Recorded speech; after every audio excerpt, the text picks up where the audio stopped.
bless you. You're welcome once again to our broadcast of Restoration Has Begun. And I am your regular host, Pastor Emem Esenam. I have tried as much as I can to continue to talk on the kingdom, which is principally why we are here. And today I want to look at the advantages, the privileges, at least for us to have an idea of, understanding about the kingdom. Somebody once said a wise person is hungry for knowledge and a fool feeds on thrash. I'm hungry to know the things that pertain to the kingdom, and I'm sure that you do.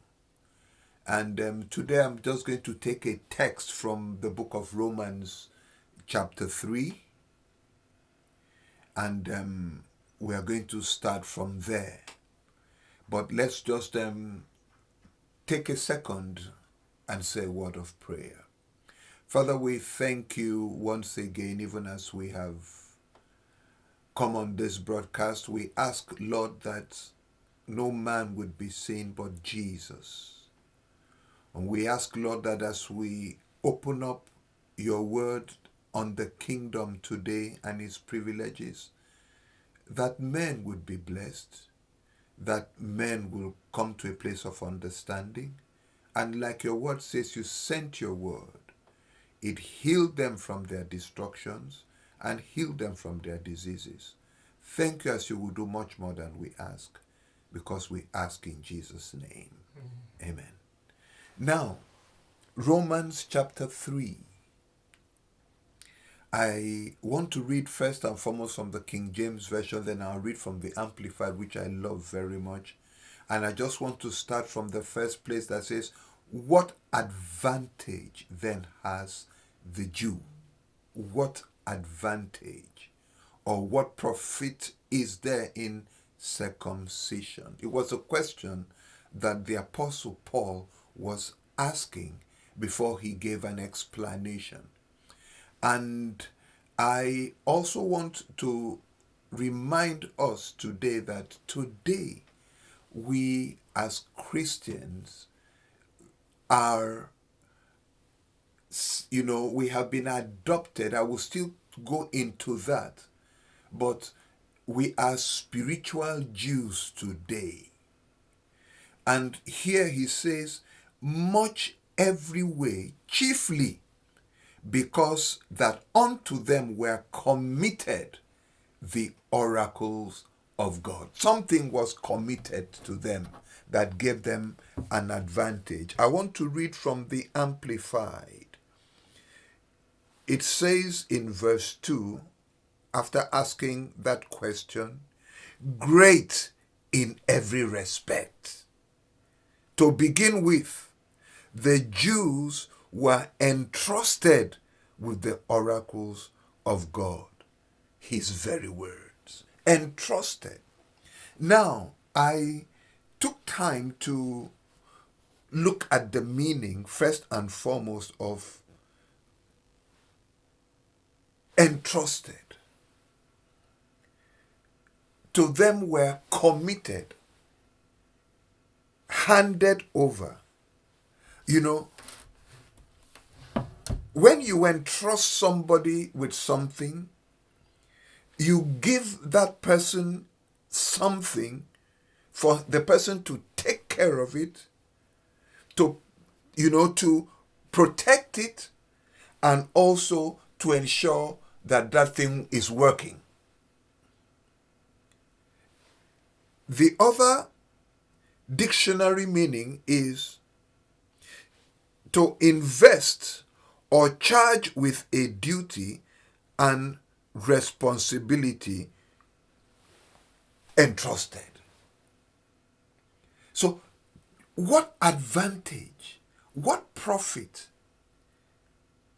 does the Jew have? principally, they were entrusted with, handed over the oracles of God. What does the oracle of God mean? The Amplified explains it as the word of God, which, if you remember, I said the word in previous editions gives you direction, provides for you, shelters for you. But there are other components to the word of God. There was also something that was given to them, which was still an oracle, which was called the Urim and the Thummim. Remember when David came back to Ziklag and they had taken everything that pertained to his wives, his children, his property, and they had raised, the enemy had dealt with that town. The Bible says after David had wept with others and all, and there was so much trouble in the camp, he went back to God to consult the oracle, the Urim and the Thummim, to receive direction. Lord, should I pursue? And the Lord said, you can pursue, overtake, and recover all. An oracle given to you by God, entrusted into your hands to help you, to lead you, to direct you, to show you you see, the things about the kingdom is awesome. And when you begin to have understanding, like I told us, when you have understanding about something, you will begin to understand that it gives you an advantage. What is an advantage? An advantage is a head start over another person. An advantage is that you are, it's like you being favored, you being privileged over another. The kingdom and being part of it is awesome. So he said, what advantage then? Or what profit is there in circumcision? He said, much every way, chiefly because that unto them were committed the oracles of God. That is, even where you have been held in a trap, because something has been committed and entrusted into your hands, it can get you out of that problem. But I don't want to end there. I want us to look again at Romans chapter 9. And when we go look at Romans chapter 9, we are just going to read a few verses again, just for us to understand that word advantage. Paul was again talking about the Israelites. And from verse 4, who are Israelites? Israelites are those to whom pertaineth the adoption, the glory, the covenants, the giving of the law, and the service of God, and the promises. Wonderful. Now, as we begin to delve into some of these things, you will begin to understand what it really meant when Paul was saying they had advantage. Now, I want to look at it also from the Amplified, because I love reading the Amplified so much. It says, who are Israelites? To whom belongs the adoption as sons, the glory, and in bracket, Shekinah, the special covenants with Abraham, Moses, and David, the giving of the law, the system of temple worship and the original promises. And the original promises. But I am going to also enable us to understand that we have been engrafted to enjoy these things because we have been adopted. Now, first and foremost, to whom pertaineth the adoption? Galatians chapter 5 and verse 4 and Ephesians 1 and verse 5. I would read from Ephesians 1 and verse 5, and if we have time, we might look at Galatians, but if we look at Ephesians 1, I'm going to read from the Amplified Version, verse 5. It says, He predestined and lovingly planned for us to be adopted to Himself as His own children through Christ Jesus, in accordance with the kind intention and good pleasure of His will. So through Christ, we have been adopted so that we can enjoy, so that we can be partakers of His will. Now, who are the Israelites to whom pertained the adoption? Remember that when God created the world, created Adam, created Eve, Adam and Eve fell and were under a curse. Time went on. Man fell also because Adam had fallen. It came to the time of Noah. God decided, I'm done with everybody. But Noah found grace. Noah, through the flood, which is a type of baptism, escaped the destruction with his wife, his kids, and all animals. Now, the world began again, let's put it that way. And of those 3 children, there was a particular tribe, when you look through genealogy, that God had targeted. And through that tribe, He found Abraham and made promises to Abraham, entered into covenant with Abraham, and adopted them, the Hebrews. They called out, they were now called, they called out those on the other side. They were first called Hebrews, and said, He entered into a covenant that you are my children. But there was a bigger picture. And that bigger picture was that you and I would be adopted through Christ to begin to enjoy of not only being entrusted with the oracles of God, but also beginning to enjoy of the adoption. The second, the glory, the Shekinah, the glory. What does glory mean? The honor, distinction, the beauty, the splendor that comes when one is in relationship with God.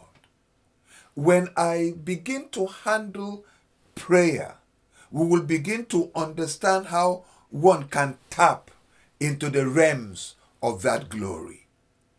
And when we talk of glory, there are, different things that pertain to glory. But what I just want us to understand is that the glory of God is released upon those that have been adopted. And that is why when the Israelites were leaving Egypt, a pillar of cloud went before them. And there was also, the pillar of fire also with them. That is part of glory. Glory does a lot of things for those that have been adopted, for those that have been called out, for those that have been separated, for those that are partakers of the kingdom. So even as you are right now, if you are a child of God, know that you have been called out and that there is a glory, the glory, a Shekinah of God that is with you. Remember when Moses used to go to meet God in prayer? When he came down from the mountain, there was a glory, there was a glow over his face. He had to use a veil to cover himself because his face shone so much that ordinary men could not behold it. My prayer for you is that you have an understanding of the things that pertaineth unto the adoption and to the glory. And it talks about the covenants. There are covenants that the Lord entered into, God entered into with Abraham, with Moses, with David, of which today we are also partakers of these covenants. Unto thy seed is what God told Abraham. And the Bible makes us to understand in Galatians 3, verse 13 and 14. Cursed is any man that hangeth on the tree. And Christ was made, he hung on the tree and was made a curse for us, that we might enter into the blessings of Abraham and the promises. So one of the reasons for Christ dying on the cross, for Calvary, was for us to enter into the things that pertaineth to the covenants. It's awesome. To the promises. The promises of God are yes and amen in Christ Jesus. And these are things that he swore. He looked for everything to swear with. He couldn't swear with. He said, I swear by myself. It's a great privilege. It's a great, great privilege when your eyes are open to have an understanding of these things. And it says, unto them also pertaineth the service of God. That is something that I want us to look at also. Is only a person that has been adopted, that is enjoying of the glory and the covenants, that is allowed to serve. In the days past, under the law, it was only a tribe, the Levites. And even among the Levites, you had to be from the stock of Aaron to be the high priest and to carry out some certain duties. But thank God today that by adoption, as you give your life to Christ, you are entitled to serve. Exodus 23 and 25, verse 25, you shall serve the Lord your God. He shall bless your bread and your water. It says, I will also remove sickness from amongst you. That is a benefit of service. As you serve the Lord your God, he will bless your bread. He will bless your water. He will take sickness far away from you. Who are the Israelites? To them pertained the adoption, the glory, the covenants, the giving of the law, the service of God, and the promises. To them pertaineth. They benefit from. They have an advantage because of these things. They have been entrusted with these things. I pray that the Lord will enable you and I to begin to have a proper understanding of the privileges that we have been given or accorded. You know, when they say a person is privileged, that is, is looked upon, with favor above others. It's a privilege to be called. It's a privilege to be adopted. It's a privilege to enjoy of the Shekinah glory. It's a privilege to begin to enjoy of the covenants, of which I'm going to speak on as this program progresses. The giving of the law and the service of the law, and above all, the promises. I will bless your bread. I will bless your water. I will take sickness far away from you. I'm going to have to stop at, this juncture right now. But before we bring the broadcast to a close, I just want to say that if you have been watching and you are not born again, what does born again mean? Giving your life to Christ, allowing him to be your Lord and personal Savior. All you have to do is go back to the Lord, repent, confess your sins, and ask him to come into your life and become your Lord and personal Savior. He takes over from there, gives you his Spirit, and you just become a new person. Let us pray. Father, we just want to thank you for your word. I want to thank you for as many as have decided to give their lives to you. We ask, Lord Jesus, that you will do a perfect work the way you do in their lives, and that you will release your Spirit to guide and to help them and to begin to enjoy of the privileges which you have for those who have been called. We give you praise in Jesus' mighty name. Amen. Now, I just want to say that if you want to reach us or reach me, my numbers are on the screen, and even where we worship, it's also on the screen. And I believe that restoration has begun in your life as you continue to watch this broadcast. God bless you.